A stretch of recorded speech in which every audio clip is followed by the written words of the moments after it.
Ассалаумағалейкум, құрметті ғылым және ауыл арнасының көрермендері. Сіздермен бірге мен, Нұрғиса Қыдырбайұлы. Біз бүгін сіздерге өзімізде үйдегі кішігірім мал-дәрігерлік аптеканы көрсетеміз. Біздің мал-дәрігерлік үйдегі аптеканың ішінде қандай заттар бар екенін бізбен бірге тамашалаңыздар. Ал ендеше біз бастаймыз.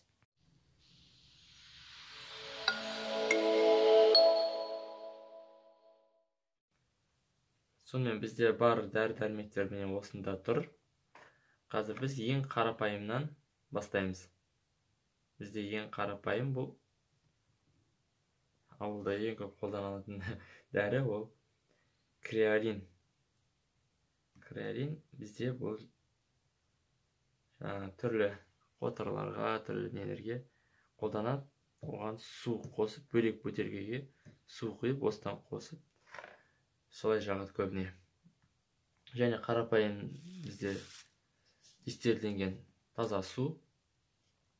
Бұл нағыз тазартылған су, дистиллированный вода 1 литрлік. Бұл бізге қазір не үшін керек екенін айтамын. Бұл бізге керек мынандай қоспаны жасау үшін. Бұл дайын, бұл сатылатын дайын қоспа, бұл тамырға жіберіледі. Әр ешкіге бөлек шприцпен, бұл жерде 400 миллиграммдық не осындай. Бұл ешкіге күш беретін әрі витамин. Бұның негізі жылқыларға көп қолданылады. Жылқының тамырынан жібереді. Әсіресе бәйгеге қосылатын жылқыларға осыны береді тамырдан қанға. Бұл деген сөз мынандай глюкоза бар емес пе, 10 миллиграмм глюкозалардан. Осылардың қоспалары негізі. Оны қолдан жасап алуға да болады, мыналардан араластырып отырып. Келесі, мына жақта бізде кальций хлорид.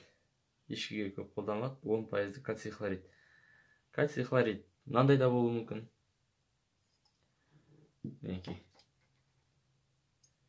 Және мынандай да болуы мүмкін. Не болмаса, мынандай да болуы мүмкін. Ой, кешіріңіздер, мына кальций глюконат, мына кальций хлорид. Осындай болуы мүмкін, не болмаса, мындай болуы мүмкін. Оның ешқандай да айырмасы жоқ. Бұл глюконат. Бұл кальций глюконат, хлорид. Келесі, витаминдер В6, В12. В6, В12 десеңіз кез келген ветаптека түсінеді, бірақ оны несі сатылымда мынандай неде болады. Мысалға мына В12. Бізде қолданылмағанын.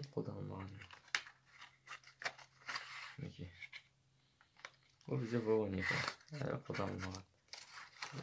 Қолданылған едік қазір. В12 витаминдер. В12. Мұнда В12, В6 деп жазып сыртына.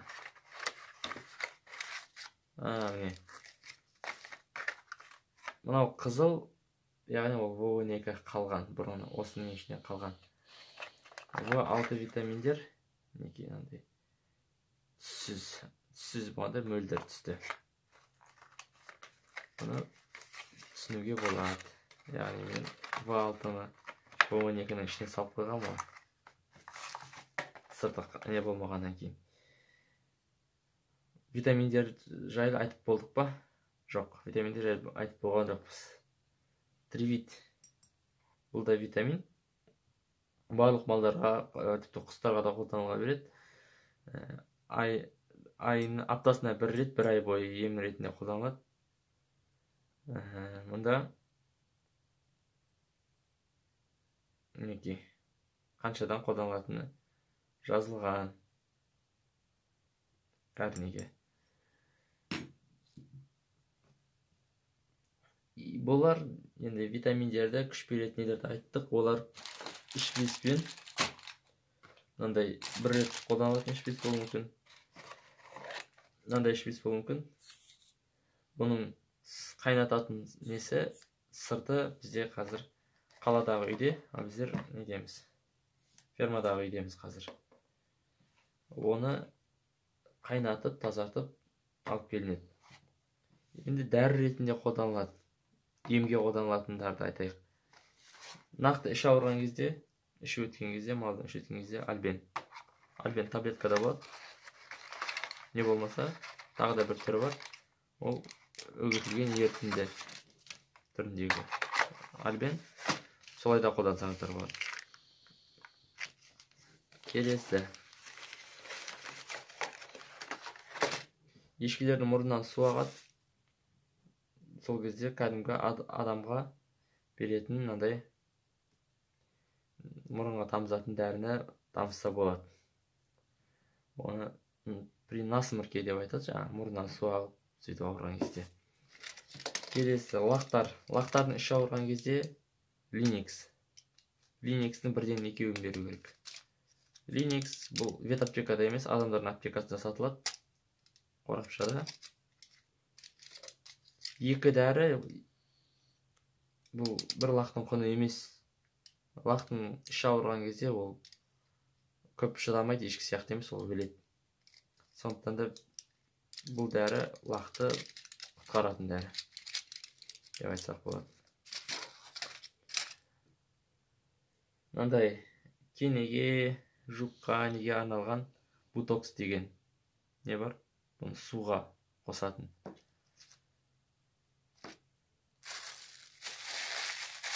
Бұны түсінікті резинкелер кестіруге арналған, әрі мүйізін түсіруге болады. Келесі новокаин. Новокаин бізде бұл енді қалғандары ғой. Қалған новокаиндер және бицилин 3 жөтелге жалпы ауырған кезде бицилин 3 беріледі. Бірақ бізде мына жерде бицилин 5 тұр екен. Бицилин 3 яғни бізде біткен алдыңғы неден қалған. Бицилин 3 жоқ екен, бізде бицилин 5 бар екен. Мінекей бізде бар дәрілер осы. Бұдан бөлек ивермек. Ивермек бұл малға беріледі. Берілгеннен кейін ол қанға түседі бұл дәрі. Бұл таза у. Бұл ивермек берілгеннен кейін еті желінбейді, сүті ішілмейді малдың. Есесіне бұның пайдасы өте зор. Малдағы бит болсын, жаңағы не болсын, қан ішетіннің бәрі өледі. Тіпті іш аурудың өзін ол емдей алады ивермек. Негізінен неге беріледі жаңағыдай? Бит дегенге, құрттағанға, сондайға. Бірақ дәлелдеген өзіміз көзіміз жеткен болған айттымыз, іш ауруға да пайдасы бар. Тривитті айттық. Келесі перикис водорода. Перикис водорода бұл ешкілерге ұра шығады, шақтарына шығады көбінесе. Соған арналған. Тетрамак бұл да витамин. Бұларды мысалға мынаны нені ветеринардың қолдана беруге болады. Глюкозаны айттық. Енді біраз дәрілер айтып шықтық. Жаңа айттық қой. Сіздерге бір қызық не айтып берейін. Ол туралы. Назаксил дейді, бұл мұрынға тамызатын ғой. Адамдардың жаңа мұрынға тамызатын дәрісі. Кәдімгі аптекада сатылады. Бірақ одан да бір жақсы емі бар.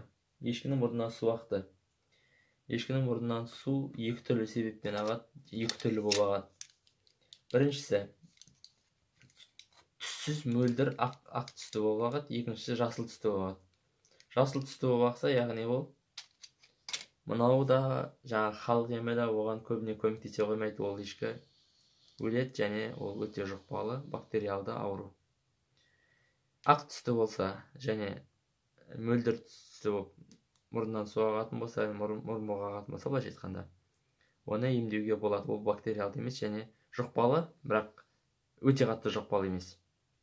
Яғни оны ешкілердің иммунитеттері көтере алады. Оның емі ешкіні түшкірту керек. Назоксилді одан құйсаңыз, ол ешкі түшкіреді. Басқа дәрілерді құйсаңыз, ол ешкі түшкіреді. Тіпті лимонды суды қайнатып араластырып, оны құйсаңыз, ол да түшкіреді. Шприцпен құйсаңыз да түшкіреді, жаңа капельнімен түшкіреді. Бірақ ең оңай тәсілі кәдімгі адыраспанды түтетіп, ешкінің тұмсығының алдына алып барып, сол ешкіге түтінін иіскету керек. 7 рет, 8 рет түшкіреді. Соны иіскейді де түшкіреді. Байқасаңыздар, қойда да сондай болады. Қойды, ешкіден қарағанда иммунитеті мықтырақ қойдың. Сүт ешкіден қарағанда. Сондықтан да қой таңертең неден қорадан шыққанда неған кезде байқасаңыздар түшкіріп, мұрын лақтырып тастайды ғой.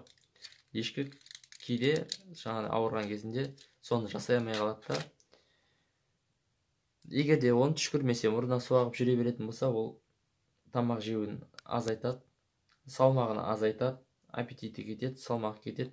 Өзінің 50% 50% салмағынан айырылған кезде ешкі өледі. Оның емі өте қарапайым.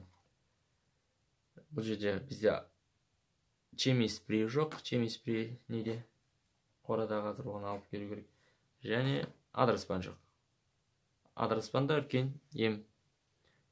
Тіпті жаңағы мыналардан, мұрынға құятын түрлі дәрілерден қарағанда, мен ойымша сол халық емі дұрыс секілді. Ал сіз малыңыз ауырған кезде халық емін қолданасыз ба, әлде мал дәрігерін шақыртып медицина көмегіне жүгінесіз бе? Осы туралы өз пікіріңізді комментарий бөліміне жазып кетіңіз. Ал егер біздің видеомыз ұнаған болса, онда арнамызға тіркеліп, лайк басып, міндетті түрде пікіріңізді комментарийға жазуыңызды сұраймыз. Сіздің пікіріңіз біз үшін өте маңызды. Сіздермен болған ғылым және ауыл арнасы келесі кездескенше аман сау болыңыздар.